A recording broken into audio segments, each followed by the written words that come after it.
Dicen que la pobreza no mata. Mienten. La pobreza mata lento, de forma silenciosa, como un veneno que te quema la esperanza primero y el cuerpo después. Y cuando estás así de roto, así de cansado, así de oscuro por dentro, haces algo que la gente normal nunca va a entender. Empiezas a hablar con el diablo sin darte cuenta.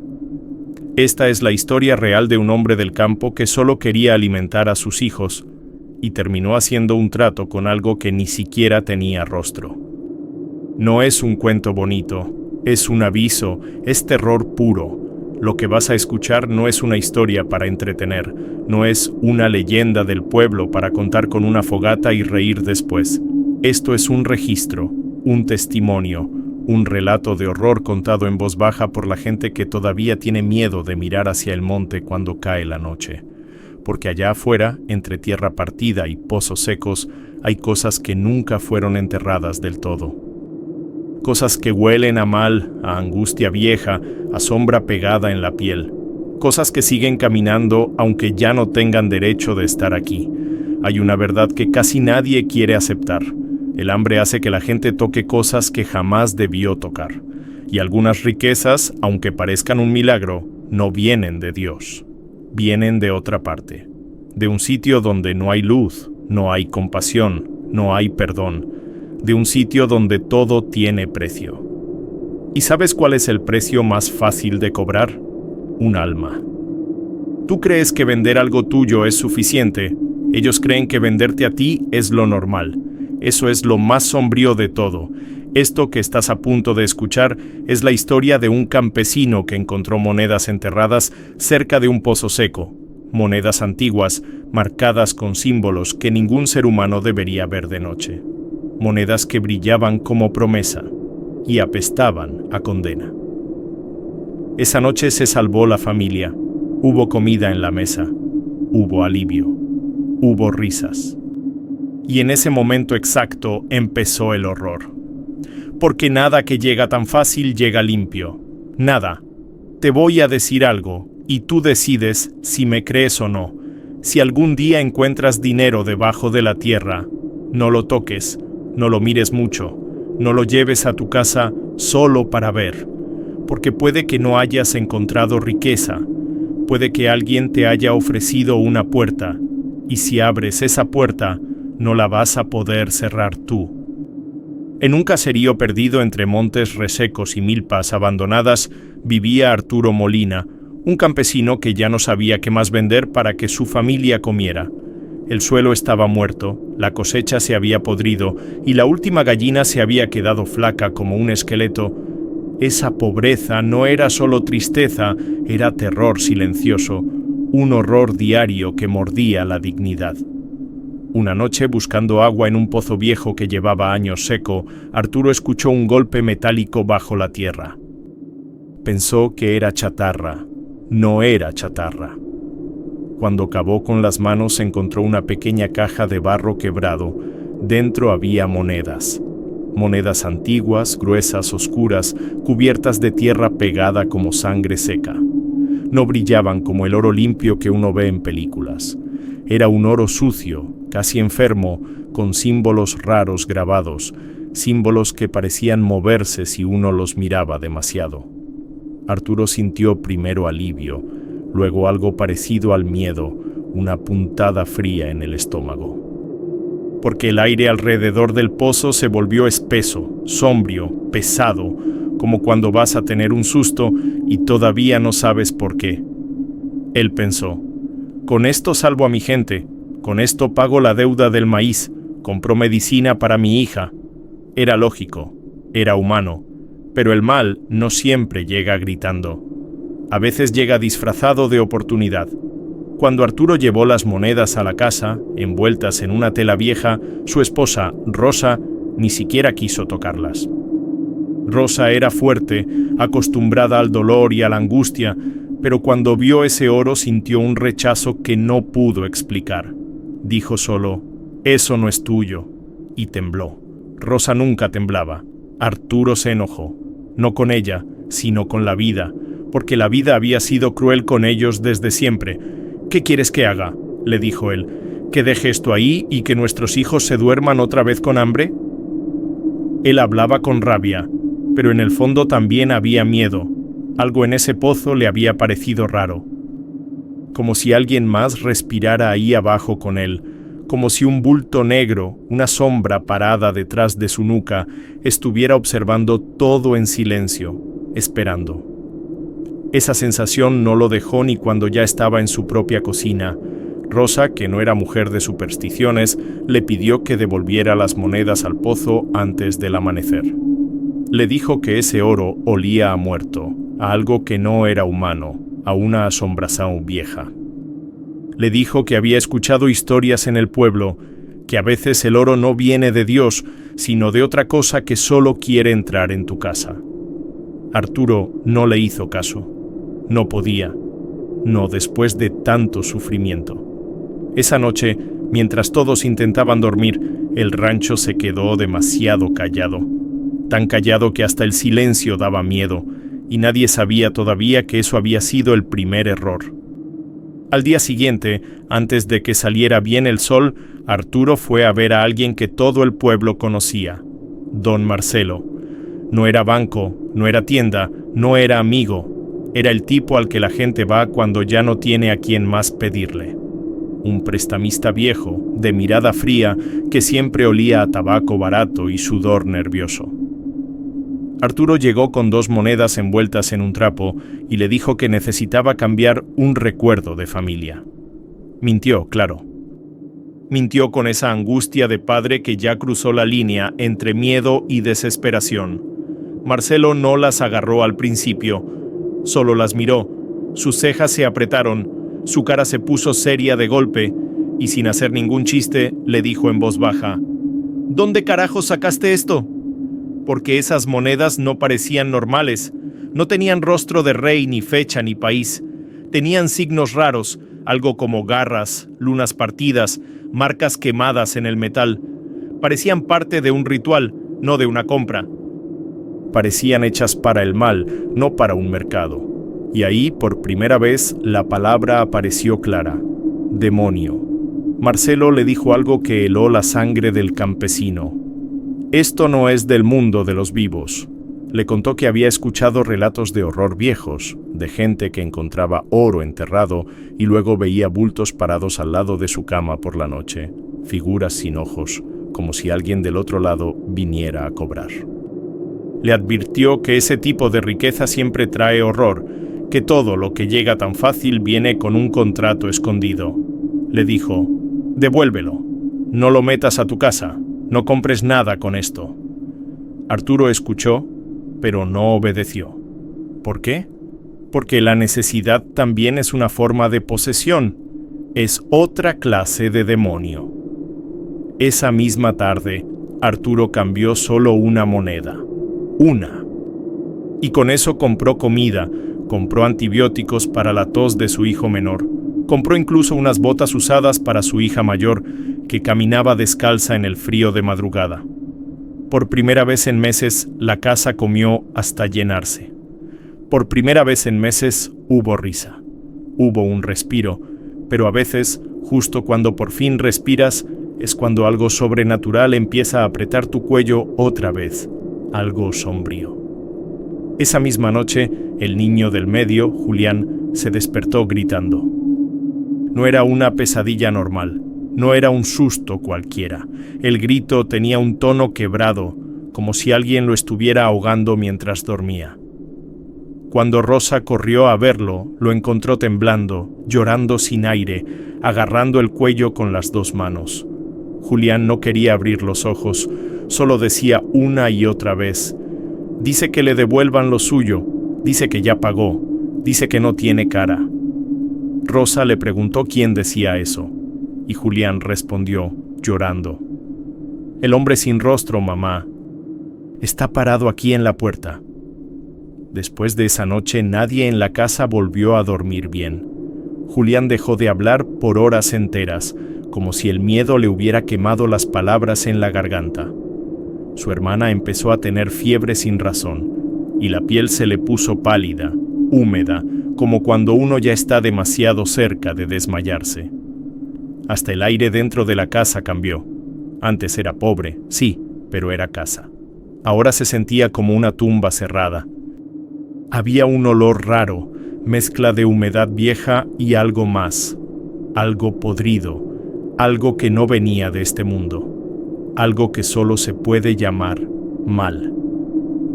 Los animales también empezaron a morir. Primero fue el gallo. Después, la cabra más fuerte apareció tirada con los ojos abiertos y la lengua de fuera, como si la hubieran estrangulado. Sin sangre, sin pelea, sin rastro. Simplemente muerta. Eso no era normal en el campo. Eso daba miedo. Rosa miró a Arturo con esa rabia triste de quien ama pero ya no confía. Le dijo: «Te dije que eso no es nuestro». Arturo quiso defenderse, pero tampoco podía mentirse.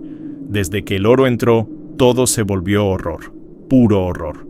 Y el silencio de la noche ya no era silencio, era vigilancia. Arturo volvió con don Marcelo buscando respuestas que ya deberían haber llegado antes. Pero esta vez Marcelo no era solo un prestamista chismoso. Esta vez habló como alguien que había visto asombraciones en carne propia. Le contó algo que casi nadie del pueblo sabía. Esas monedas no eran de ningún banco, ni de ningún narco, ni de ningún viejo hacendado. Eran más viejas, mucho más viejas. Que había historias, relatos de horror antiguos, de un hombre llamado Esteban de Balcázar, un tipo de los tiempos de conquista, siglo X y según decían las voces más viejas del valle, un nombre que nadie decía en voz alta. Balcázar no era solo un explorador buscando tierra. Era un hombre que creía en cosas que ya casi nadie debería creer. Decían que había hecho un trato con algo que no tenía forma humana, algo que se movía en la oscuridad de los pozos, algo que ofrecía riqueza a cambio de obediencia. El pacto era simple y cruel. Cada alma que tocara ese oro quedaba marcada, no marcada físicamente, marcada espiritualmente, marcada como propiedad. Marcelo dijo eso. No es dinero, Arturo, es una cadena. Y cuando dijo cadena, Arturo sintió un frío directo en el pecho, como una mano sombría pasando por dentro de él. Y aquí viene lo peor. Marcelo no estaba adivinando, no era cuento para asustarlo. Él había visto esto antes. Dijo que en otro rancho, muchos años atrás, una familia también había encontrado ese mismo tipo de monedas. También pensaron en comida, también pensaron en esperanza. Y después empezaron a ver un bulto parado justo fuera de las ventanas, un hombre alto, vestido de negro absoluto, sin facciones claras, solo un hueco en la cara. Un hueco, y ese bulto se acercaba cada noche un poco más, hasta quedarse pegado al vidrio, hasta respirar del otro lado. Arturo no quería creerlo. Pero ya lo estaba viviendo. Marcelo entonces le dijo algo que no sonó como advertencia, sonó como sentencia. Ya no se trata de lo que agarres, ya se trata de lo que soltaste. Porque según las historias, una vez que ese oro toca tu casa, ya hay trato, aunque tú no lo aceptes con palabras. Es como firmar sin saber que firmaste. Es como invitar al mal sin decir, pasa. Arturo volvió al rancho con las monedas metidas en una bolsa de tela, pensando que todavía estaba a tiempo de arreglarlo todo, pensando que aún podía proteger a su familia. Pero la verdad es que ya había alguien más viviendo con ellos. Arturo decidió hacer lo que cualquier hombre haría cuando siente que algo sobrenatural ya tocó a su familia, deshacerse del origen. Esa misma noche, cuando el cielo estaba sin luna y todo el campo estaba en silencio forzado, caminó hasta el pozo viejo con las monedas en la mano. No las llevó en bolsa esta vez, las llevaba pegadas a la piel como si fueran parte de él, y eso le dio asco, le dio miedo real, le dio angustia. Se arrodilló frente al hueco seco y las lanzó adentro con rabia, con susto, con culpa, y con una especie de esperanza. Esperaba que todo terminara ahí. No terminó. Cuando volvió al rancho, Rosa estaba sentada en la mesa sin hablar, abrazando a Julián, que seguía temblando. y a la niña que no dejaba de sudar frío. No preguntó nada, ni una palabra, solo lo miró como si quisiera leerle el alma. Esa noche casi nadie durmió, pero al amanecer pasó algo que hizo que el miedo se volviera horror absoluto. Las monedas estaban de regreso, encima de la mesa de la cocina, limpias, ordenadas, acomodadas como en un altar. No era posible, no era lógico, pero estaban ahí, brillando con ese brillo enfermo, sombrío, como si se rieran de ellos. Rosa ya no quiso callar. Ella no era mujer de iglesia, pero había límites. Tomó un rosario viejo que pertenecía a su madre y se fue directo a la capilla del pueblo. Entró llorando, con la respiración cortada, con esa desesperación que ya no es tristeza, es terror. Buscó al padre Gabriel, pero el padre no estaba. En cambio, encontró a otro hombre. Un hombre vestido completamente de negro. No negro normal. Negro profundo, negro que parece tragar la luz, negro que parece hueco. Era alto, muy delgado, y estaba parado al fondo, como si ya la estuviera esperando desde antes. Rosa intentó hablarle, pedir ayuda, pedir protección, pero cuando le miró la cara entendió que no estaba hablando con alguien del pueblo. Su rostro no era exactamente un rostro, era como una sombra con forma humana, un bulto con bordes definidos pero sin detalles claros. Donde deberían estar los ojos, había solo huecos oscuros. Donde debería estar la boca, había una línea apenas marcada, una línea que parecía quemada en la piel, y aún así, esa cosa hablaba. Hablaba directo a su mente. Le dijo que el trato estaba roto, que el oro había sido tomado y que ahora había que pagar. Eso, palabra por palabra. ¡Hay que pagar! Rosa preguntó con la voz rota, ¿pagar con qué? Y la respuesta llegó sin ruido, como cuando entiendes un pensamiento que no es tuyo, con un alma. No fue una amenaza exagerada, fue dicho con calma, casi con cansancio, como una regla vieja que se repite desde siempre. Una alma, y todo vuelve a la normalidad. Una alma, y el resto vive. Si se negaban, él iba a tomarlo todo. Iba a llevarse a los niños primero, uno por uno, dejar la casa vacía y fría como una tumba abierta. No gritó, no atacó, solo avisó. Ese tipo de mal no necesita gritar para dar miedo. Rosa salió de la capilla sin aire, llorando de rabia, de impotencia, de horror. Ella había pensado que el peor miedo era tener hambre. Ahora entendía que no.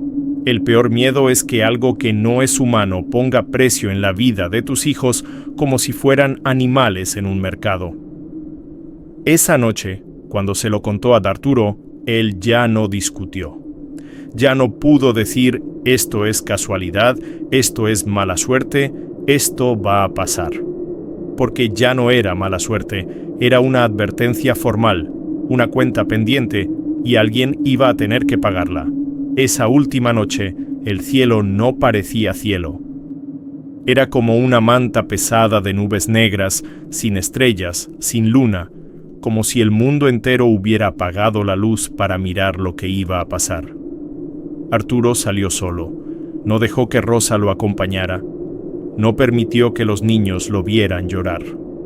Caminó hasta el pozo viejo con paso lento, con ese cansancio que ya no viene del cuerpo, sino del alma. Llevaba las monedas otra vez en la mano, apretadas tan fuerte que le dejaron marca en la piel. Pero esa no era la única cosa que llevaba. También llevaba su decisión. Arturo entendió algo que mucha gente solo entiende cuando ya es tarde. Hay cosas que no se arreglan con fuerza, ni con dinero, ni con rezos bonitos. Hay cosas que solo se arreglan con entrega total. Él se paró frente al pozo, puso las monedas en el borde y habló. No gritó. Habló como se habla con alguien que ya está ahí contigo, aunque no lo veas. Dijo que el trato era con él y solo con él. Dijo que la deuda se pagaba con su alma, no con la de sus hijos. Dijo que el mal se quedaba con él, que el horror se quedaba con él, que el miedo y la angustia se quedaban con él. El aire cambió, Se puso helado de golpe, helado de cementerio. Todo se quedó quieto. Ni un grillo, ni un perro, nada. Y entonces apareció. No caminó. No salió de entre los árboles. Simplemente ya estaba ahí. El hombre de negro. Esa asombración con forma de persona pero sin vida detrás de los ojos.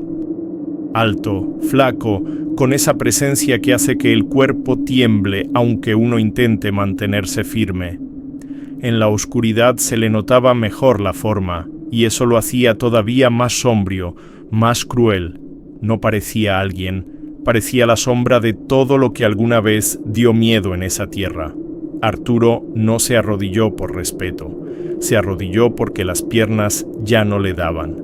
Le habló con voz baja, casi rota, y dijo solo: «Déjalos libres».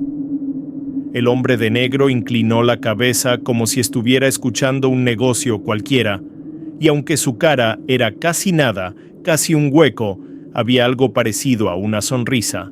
No una sonrisa bonita, una sonrisa de satisfacción antigua, vieja, como si eso ya hubiera sucedido muchas veces con otras familias, con otros campesinos, con otras vidas perdidas en silencio. Y sí, aceptó, no con palabras, con presencia, con acercarse, con tocarle el pecho. A la mañana siguiente el campo olía distinto. No había ese olor podrido que se había metido en las paredes, no había esa sensación de bulto parado detrás de cada puerta. Los niños se despertaron sin fiebre por primera vez en días. Rosa salió corriendo a buscar a Arturo, pero no lo encontró.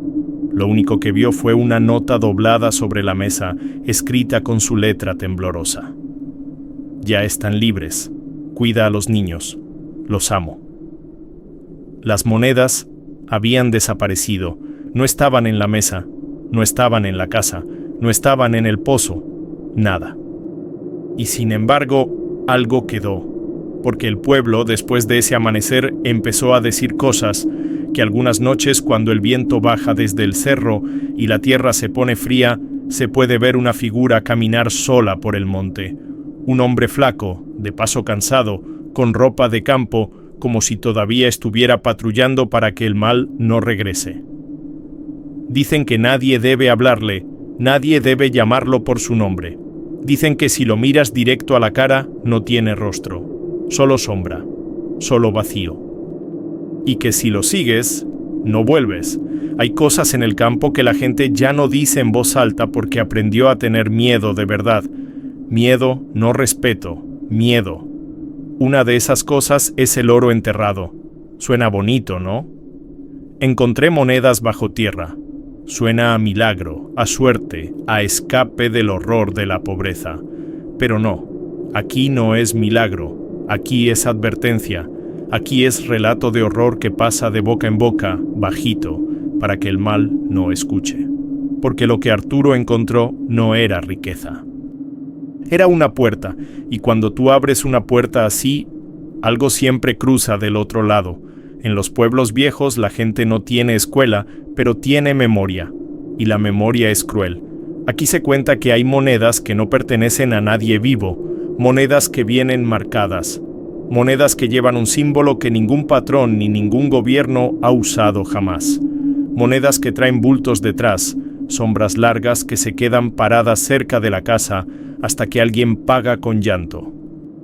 Dicen que ese tipo de riqueza huele distinto, huele a pozo seco, huele a tierra vieja, huele a angustia, huele sobre todo a algo que no debería estar en manos humanas. También se cuenta otra cosa, y esto es lo que casi nadie quiere repetir porque da susto solo decirlo.